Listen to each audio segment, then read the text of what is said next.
Hi everyone, it's Jasmine here and welcome to my channel. Today I'm going to bring you with us on our walk around the neighborhood and towards Trout Lake.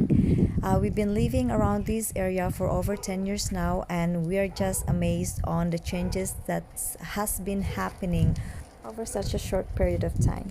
On our left side is a newly constructed apartment building. It's a rental apartment, and I think it was just completed last year and it's now fully rented. And this used to be just old warehouses a few years back. And on the other side of the road is another project of the city of Vancouver. It is a unique project. I'm going to talk to you about it later on.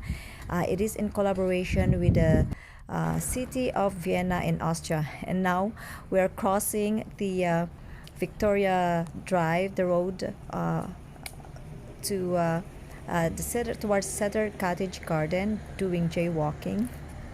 And on our right hand side is a small house.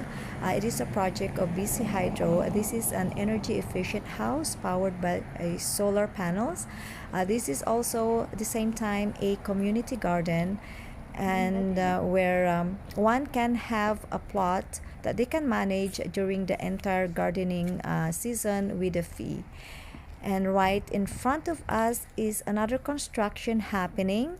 I believe there are more than 50 units to be available for a rental as well. And I don't know, it probably gonna be completed by the end of this year. And this one, it used to be a very old house surrounded by trees, and now we're almost close to Trout Lake. At the same time, we're Oh, also that one is checking nice. out You new like that? properties and newly built houses around. Lourdes and Marcus grew up in this area around this neighborhood, and we love this place. This is perfect for young families. This park is also called, I think it's John Henry Park, but it's popularly known as a Trout Lake. And this park has two playgrounds. The other one is closer to the lake, and the newer one is close to the community center.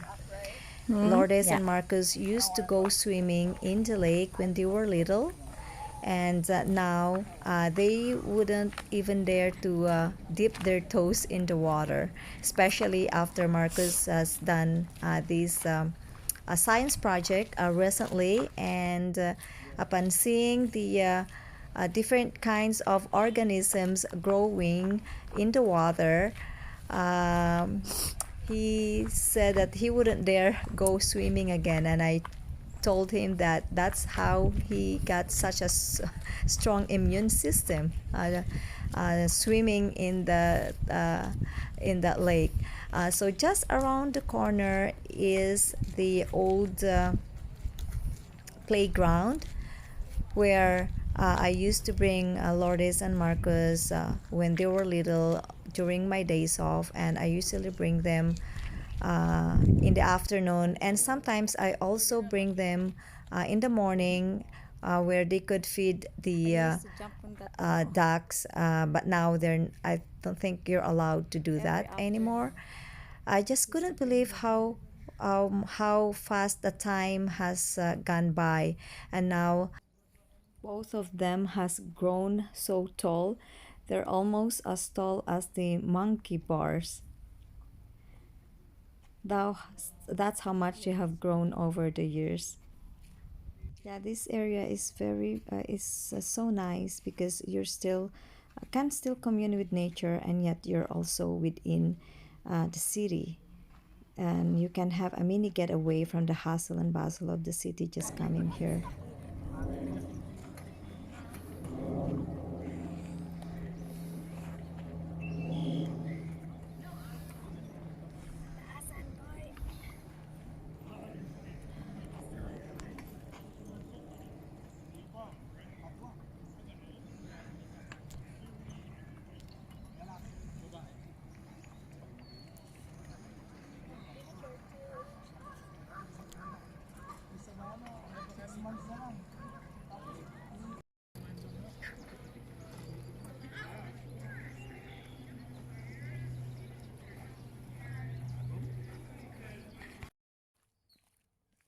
Now, continuing on our walk after that tiny break on the swing and on the playground, um, now we're uh, be walking around the lake and close to this area here, if I could remember it right, there used to be two ramps or two decks leading close to the water, and they had since removed both of them. I think it's because for safety reasons and for its age as well, because at the time they were already getting old.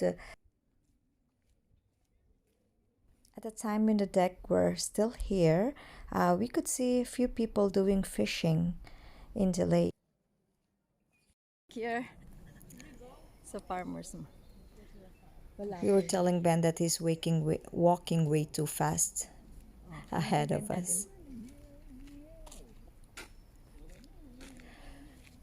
So on the other side or the other end of this park, right where we're walking towards, there is farmers market. Usually it starts on the month of May until the end of summer.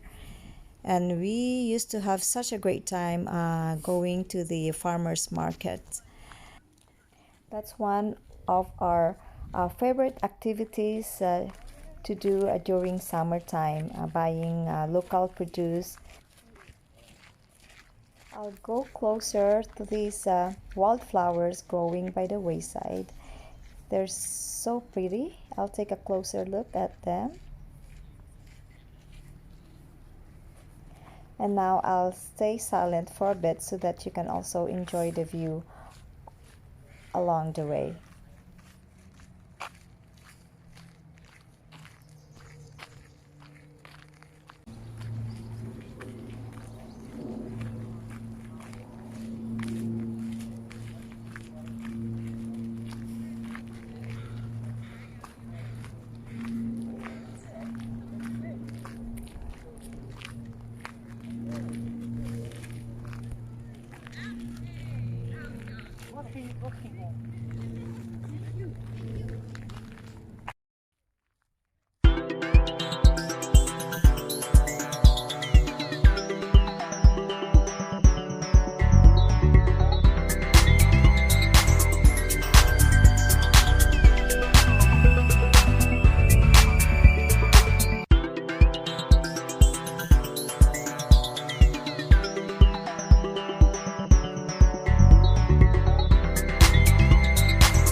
I love this view from this side of the lake as well, because you can see the mountains and the trees as the backdrop, and it's nice to just sit in one of the logs and bring a book or just sit quietly and just admire the beauty of nature. You could sometimes, if you're lucky, there's also eagles flying by, and a lots of birds flying by, and just to listen to the sounds of the kids playing, and just the sound of nature. This view from here is one of my favorites, of my many favorite sites in the city.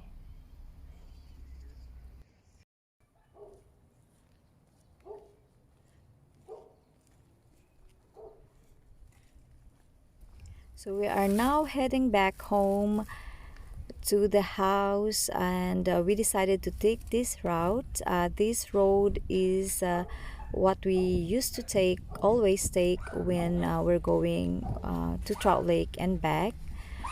This road takes us directly to the old house where Marcus and Lourdes grew up until they were 6 and I believe they were Marcus was 5 and Lourdes was 7 years old when we moved to the other house.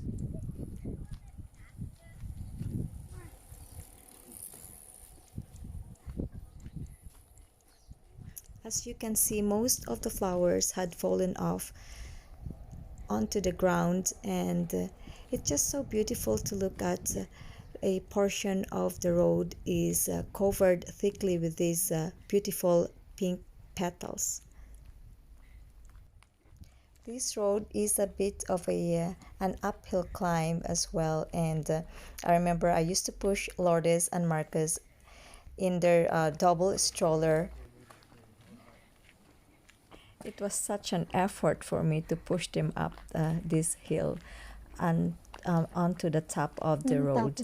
And on the ahead, there is actually stairs to go up, but we used to go around where the construction site is so that I could push their stroller up to the other side of the road.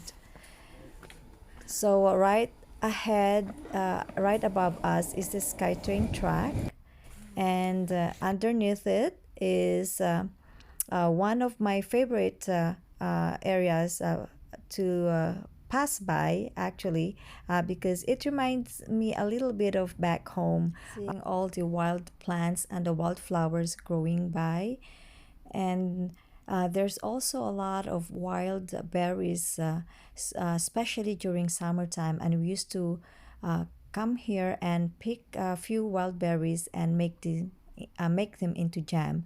And on the right hand side of Ben is an old apple tree where we used to pick a few apples and pretend that they were green mangoes, and I would slice them thinly and ate them and ate the apples just like green mangoes back home in the Philippines.